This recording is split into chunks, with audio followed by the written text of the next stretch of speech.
इस धरातल पर जिनको भेजा उनका तो अंत होना तय है, पर वो ऐसी चीज जो ब्रह्मांड से संबंधित हैं उन चीजों का प्रभु नाश होने नहीं देते। टूट फूट हो जाएगी लेकिन कण का नाश कभी नहीं होता। तो भ का मतलब भूमि, ग का मतलब गगन यानी कि आसमान, और भगवा, व का मतलब वायु। वायु बोले तो हवा। सोच कर देखो, यदि हवा चलना बंद हो जाए तो क्या होगा? क्या होगा? सांस नहीं ले पाओगे, गले में दर्द होने लगेगा, श्वास अवरुद्ध हो जाएगी। यदि ऑक्सीजन नहीं मिली तो मर जाएंगे, मर। प्यारे, जो लोग भगवान के नाम का ध्यान करते रहते हैं और भगवान की संपदाओं को, प्राकृतिक संपदाओं को सहेज कर रखते हैं, उन्हें कभी बाहर से ऑक्सीजन लेने की आवश्यकता नहीं पड़ती। यहाँ इतनी ऑक्सीजन भगवान ने दे रखी है कि आप लेते रहो। वो कभी आपसे पैसों की डिमांड नहीं करते हैं। ऑक्सीजन खत्म हो गई तो आप हॉस्पिटल में चले गए और डॉक्टर ने मनचाही रकम ले ली, लेकिन भगवान इतनी ऑक्सीजन, इतनी हवा देते हैं। कभी भगवान ने कहा कि मुझे 1 रुपया दे दो तुम? कभी कहा? कभी नहीं कहते। फ्री में देते, फ्री ऑफ कॉस्ट है उनकी तरफ से सब। लेकिन फिर भी लोग कहते हैं कि भगवान ने हमें दिया ही क्या, भगवान ने हमारे संग किया ही क्या, सब बुरा किया, ये कह देते हैं लोग। वायु यानी कि हवा। अब देखिए, हवा चलना बंद हो जाए तो गला भी बंद हो जाएगा, श्वास अवरुद्ध हो जाएगी और गर्मी इतनी लगने लगेगी, हालत खराब। फिर जब हवा चलना बंद हो जाती है तो एसी का प्रबंध करते हैं। 50-60 हजार रुपए की एसी लेकर आए, यानी कि पैसे देकर आए उसे, और लग गई भी टोरेंट पावर की लाइट, तो वो और हालत खराब कर देती है। इतनी लाइट, इतना पैसा रोज रोज जमा करो, कहां से करो भाई? यानी कि आजकल जो भी चीज आपको मिल रही है, जो मनुष्य द्वारा निर्मित है, कोई भी बिना पैसे के आपको मिल नहीं सकती। लेकिन दुर्भाग्य की बात यह है कि जो चीज बिना पैसे के हमें मिलती है उसका हम लोग कभी महत्व नहीं जान पाते। उसे कह देते हैं अरे चलो मिल ही रही है, लेकिन जिस दिन वो पैसों से मिलने लग जाती है उस दिन हमें समझ आता है कि उस चीज की हमारी जिंदगी में क्या अहमियत थी। तब हमें समझ आता है भगवान फ्री ऑफ कॉस्ट सारी चीज देते हैं, फ्री में देते हैं, लेकिन लोग नहीं जान पाते और कहते भगवान ने क्या किया हमारे संग। खैर, अब ध्यान रखना, ज्यादा कुछ न कर पाओ तो सुबह शाम भगवान के सामने खड़े होकर धन्यवाद जरूर बोल दिया करो कि भगवान बहुत धन्यवाद है तुम्हारे लिए, क्योंकि तुमने सबसे पहले तो मुझे इंसान बनाया, इंसान बनाकर अच्छे परिवार में पैदा किया। भगवान मेरा शरीर भी ठीक ठाक दिया आपने मुझे, भगवान आपने मेरे जीवन यापन के लिए भी सब ठीक किया, और सबसे बड़ी बात ये कि आप मेरे शरीर को सही से चला रहे हो। जितनी हवा चाहिए, जितनी गर्मी चाहिए, जितना जल चाहिए, सब आपके द्वारा मुझे मिल रहा है। इसलिए आपके चरणों में बारंबार धन्यवाद मैं करता हूं। सुबह शाम ये जरूर कहते रहना ताकि भगवान को भी लगे कि उस भगवान ने तुम्हें बनाकर बुरा नहीं किया, उस भगवान ने तुम्हारा निर्माण करके गलती नहीं की, उन्हें भी ऐसा लगे। बोलो राधे राधे राधे। तो भ का मतलब भूमि, ग का मतलब गगन, व का मतलब वायु यानी कि हवा, और अब वा के पीछे जो डंडा लगा है, अ का डंडा, उसे कहते हैं अग्नि का स्वरूप है वो। अग्नि, अग्नि बहुत जरूरी है। यदि आग ना हो तो क्या हो? तो क्या कोई व्यक्ति जीवित माना जाएगा? कहते हैं कि भैया इसका शरीर तो ठंडा हो गया, ठंडा हो गया बोले तो वो निकल लिया, चला गया, अब नहीं रहा, ले जाओ ले जाओ ले जाओ, जल्दी ले जाओ, ठंडा हो गया इसका शरीर। ये तपनी गर्मी भी तो भगवान ने बनाई है। ये सूर्यदेव जो आकाश में निकल रहे हैं, ये निकलना बंद कर दें, कितनी सर्दी हो जाएगी, जी पाओगे क्या? सांस बंद हो जाएगी। लोग कहते हैं भगवान ने हमें क्या दिया? अरे ये इतना बड़ा सूर्य दे दिया, ये सबका पथ का प्रदर्शक है, सबको लाइट दिखाता है, सबको रोशनी दिखाता है, सबको रास्ता दिखाता है। करोड़ों एलईडी बल्ब लगा लेना घर में, करोड़ों लट्टू लगा लेना घर में, लेकिन वो लट्टू भी इतनी रोशनी नहीं कर पाएंगे जितना एक ये लट्टू आकाश में बैठा है ना। ये एक लाइट आकाश में जो बैठी है, जो भगवान ने बना दी है, जितना प्रकाश ये करते हैं ना, उतना प्रकाश आपके हजारों बल्ब नहीं कर पाएंगे। लेकिन ये लाइट भी आपको फ्री में मिलती है भगवान की कृपा से। फिर भी कहते हो भगवान ने क्या किया हमारे संग। अग्नि दी भगवान ने, अग्नि ना हो तो जो खा रहे हो ना वो भी नहीं पचेगा, क्योंकि जठराग्नि से पचता है। शरीर में टेम्परेचर नहीं रहेगा, वैसे ही मर लोगे। अग्नि बहुत महत्व है, बहुत महत्वशील है। अब क्या हुआ, भ यानी कि भूमि, ग यानी कि गगन, व यानी कि वायु, उसके पीछे डंडा यानी कि अग्नि, और अब क्या रह गया, न, भगवान, न यानी कि नीर यानी कि पानी यानी कि जल। जल अनेक बड़ी बड़ी नदियों समुद्रों को परमात्मा ने बना दिया। यदि कोई कहे भगवान ने नहीं बनाया तो भैया किसने बनाया, तूने बनाया क्या, कि कोई तेरा दादा परदादा आ गया उन्होंने बनाया। ये प्राकृतिक संपदाएं हैं जो भगवान के द्वारा निर्मित हैं, जो भगवान ने बना दी। यदि जल न हो इस पृथ्वी पर तो क्या होगा, जीवन संभव नहीं होगा, जीवन संभव नहीं होगा फिर, क्योंकि जल ही नहीं तो जीवन कैसा, जल नहीं मिलेगा तो कैसे जी पाओगे। आंखों का जल भी खत्म हो जाएगा तो व्यक्ति तब भी नहीं जी पाता प्यारे।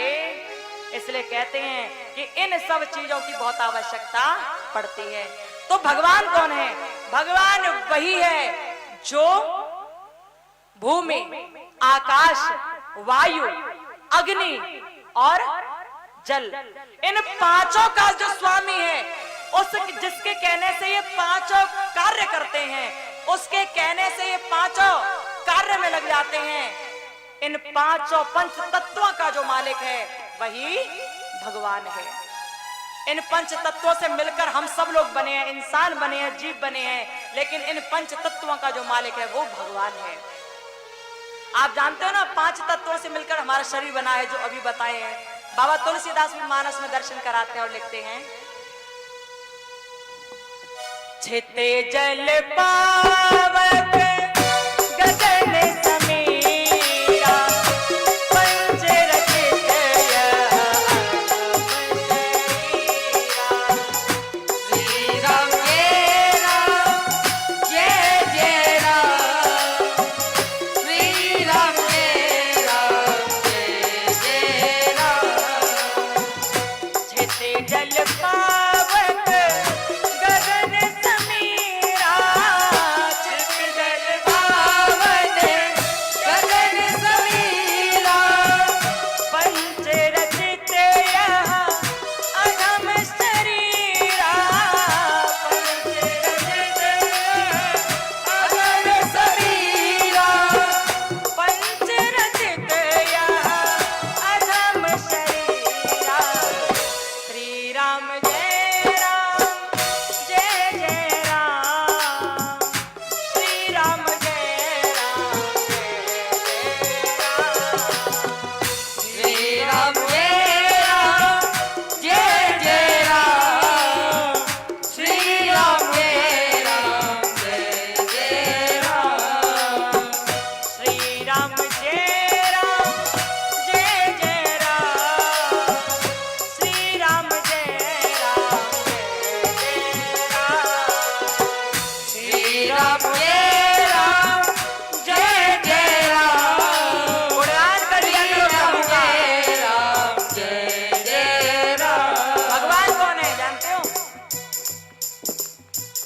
मंगल भवन अमंगल हारी, मंगल भवन अमंगल हारी, मंगल भवन अमंगल हारी, मंगल भवन अमंगल हारी, द्रवहु सुदशरथ अजिर बिहारी, द्रवहु सुदशरथ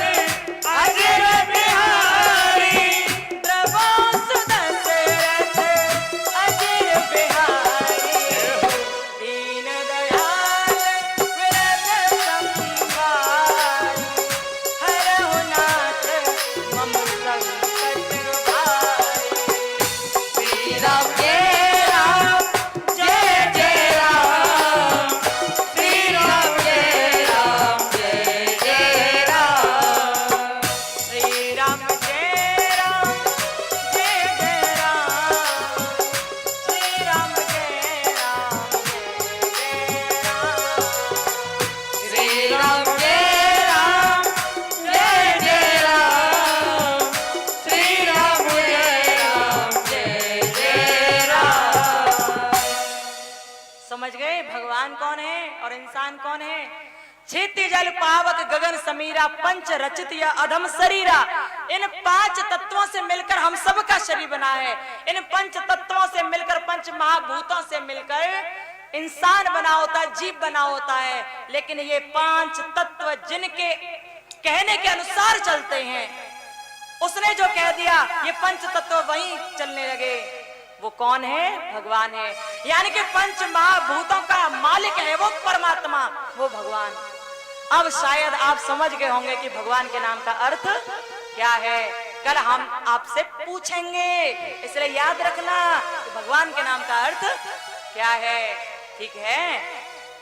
तो अच्छा एक बात सुनो, ये हो गए भगवान के नाम का अर्थ। लेकिन लोग कहते हैं अरे आप राम राम राम राम कहते रहते हो, राम के नाम का अर्थ क्या है बताओ जरा। राम के नाम का अर्थ क्या है? ये आप सबको इसलिए बताया जा रहा है कि आपकी जिंदगी में भी ऐसे दिन जरूर आए होंगे और आएंगे भी कि जब आप भगवान का नाम लोगे तो लोग पूछेंगे कि कभी सुना है राम कौन है, कभी देखा है राम कौन है, या वैसे नाम लेते रहते हो। तो राम के नाम का अर्थ बहुत सुंदर तरह से बताया। संतों ने कहा रमन्ते योगिन यस्मिन् स रामः। राम कौन है? रमन्ते योगिन यस्मिन् स रामः, जो योगियों में रमण करता है, जो योगियों के घट घट में बसा है। या यूं कह दो कि योगी जिनके घट घट में बसे हैं वो हैं राम, वो हैं राम। बोलो रामचंद्र भगवान की जय। और राम के नाम का शाब्दिक अर्थ देखो तो राम, र यानी कि विश्व बोधक और म यानी कि ईश्वर। राम में क्या? राम। र यानी कि विश्व बोधक, जो विश्व का बोध करता है, और म यानी कि ईश्वर। अब ईश्वर में देखिए, ई का मतलब होता है सर्वश्रेष्ठ, और स्वर यानी कि प्राण। जो प्राणों में सर्वश्रेष्ठ है और विश्व का बोध कराता है वो है राम, वो है राम, वो है भगवान। बोलो भक्त वत्सल भगवान की जय हो, जय हो। प्यारे, इस प्रकार आपने भगवान के नाम का अर्थ जाना, राम के नाम का अर्थ जाना। सुखदेव जी भगवान राजर्षि परीक्षित को कहते हैं, परीक्षित मैंने तुम्हें बताया सच्चिदानंद रूपा विश्वोत्पत्त्यादि हेतवे। यानी कि भगवान कौन है? जो सत्य स्वरूप है, चैतन्य स्वरूप है और आनंद स्वरूप है। आनंद का कोई अपोजिट वर्ड नहीं है, आनंद का कोई विलोम शब्द नहीं है। जैसे सुख का विलोम शब्द दुख हो जाता है, हानि का लाभ हो जाता है, जीवन का मरण हो जाता है, लेकिन आनंद का कोई विलोम है ही नहीं। आनंद परमानंद तो हो सकता है, लेकिन आनंद कोई और बेकार वाला आनंद नहीं हो सकता। भगवान आनंद के स्वरूप हैं प्यारे। तभी तो कहते हैं जब नंद बाबा के यहाँ कन्हैया का अवतार हुआ तो क्या कहा गया? नंद के आनंद भयो जय कन्हैया लाल की। यूं नहीं कहते कि नंद के कन्हैया भयो, यूं नहीं कहते कि नंद के कृष्ण भयो, क्या कहते हैं? नंद के आनंद भयो। क्योंकि लोग जानते हैं कि वो आनंद घनश्याम है, वो भगवान है जो आनंद में बसते हो, या जिनके नाम को लेकर आनंद आ जाए वही तो परमात्मा है। बोलो राधे राधे। ये भागवत जी का सुखदेव जी महाराज के द्वारा बोला गया पहला श्लोक है, याद रखना। सच्चिदानंद रूपाय विश्वोत्पत्त्यादि हेतवे। वो परमात्मा जो विश्व की उत्पत्ति करता है, जिन्होंने विश्व की उत्पत्ति करी, विश्व का पालन पोषण किया और विश्व का संहार किया। विश्वोत्पत्त्यादि हेतवे। तापत्रय विनाशाय, जो तीनों प्रकार के तापों का नाश करने वाले हैं। 3 प्रकार के ताप कौन कौन से?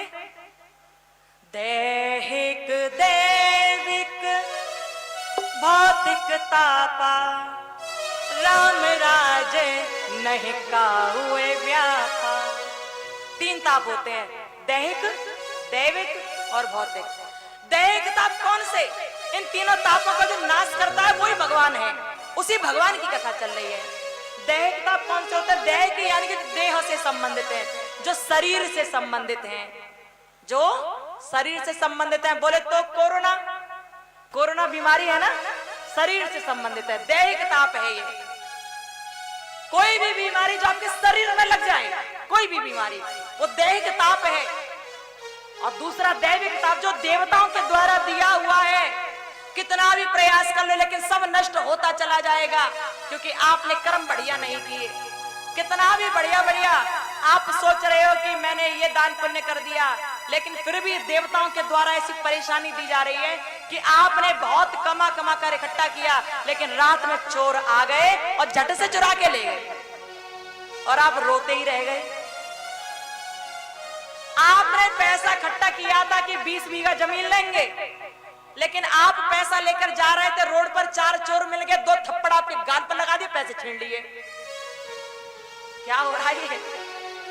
आपके मन को खराब करेगा ये सब कुछ, आपको दुख दे जाएगा, आप रोने लगोगे ना। दैविक ताप और भी परेशानियां, आपने खूब कोशिश की लेकिन आपका मन खराब है, आप खुश नहीं रह पा रहे हो, आप संतोषी नहीं बन पा रहे। दैविक ताप हो गया, दैविक ताप हो गया, भौतिक ताप। भौतिक कैसा? प्रकृति में छेड़छाड़ आपने कर दी और तभी प्रकृति ने आपको नुकसान पहुंचाना शुरू कर दिया। भूकंप आ गया, ज्वालामुखी फट गया, ये दैविक ताप भी है और भौतिक ताप भी है। ये परेशानी, यानी कि कुल मिलाकर बात इतनी समझिए कि जो दैहिक, दैविक और भौतिक तीनों तापों का नाश करने वाले हैं वो भगवान है। तो सच्चिदानंद रूपाय विश्वोत्पत्त्यादि हेतवे तापत्रय विनाशाय श्री कृष्णाय वयम नमः। जो सत्य चित आनंद स्वरूप हैं, जो पूरी तरह से विश्व की उत्पत्ति करने वाले, पालन करने वाले, संहार करने वाले हैं, और जो तीनों प्रकार के तापों का नाश करने वाले हैं, उन्हीं परमात्मा के श्री चरणों में हम वृषभानु दुलारी सहित श्री कृष्ण के चरणों में बारंबार प्रणाम करते हैं, बारंबार प्रणाम करते हैं। बोलो भक्त वत्सल भगवान की जय हो। यहाँ पर लोग कहते हैं कि इसमें राधा रानी के नाम को नहीं लिया गया श्री भागवत जी में। एक बात याद रखना भक्तों कि पूरी भागवत राधा कृष्ण के प्रेम पर आधारित है, निर्भर है। पूरी भागवत राधा कृष्ण के प्रेम पर, उनकी कथाओं पर आधारित है, और फिर लोग कहते हैं कि इसमें राधा का नाम नहीं लिया गया। ऐसा नहीं है प्यारे। हालांकि आप भागवत जी की कथा को खोलकर देखेंगे तो भागवत में स्पष्ट रूप से राधा नाम नहीं लिखा गया, ये सही है, स्पष्ट रूप से राधा नहीं लिखा, लेकिन फिर भी राधा रानी हर श्लोक में बसी हुई हैं। इस पहले श्लोक में भी है श्री कृष्णाय वयम नुमः, श्री कृष्णाय वयम नुमः। हम भगवान कृष्ण को श्री यानी कि श्री वृषभानु दुलारी यानी कि श्री राधा रानी सहित प्रणाम करते हैं। हर श्लोक में वो बसी हुई हैं। किसी ने कहा कि भागवत में राधा रानी का नाम नहीं है, तो एक संत ने बड़ा प्यारा सा उत्तर दिया कि राधा कृष्ण के बिना तो भागवत हो ही नहीं सकती। भागवत को आप खोल कर देखो, भागवत के जो सफेद सफेद पन्ने हैं ना, वो सब राधा के गौर वर्ण को प्रदर्शित करते हैं, राधा के गोरे वर्ण को प्रदर्शित करते हैं।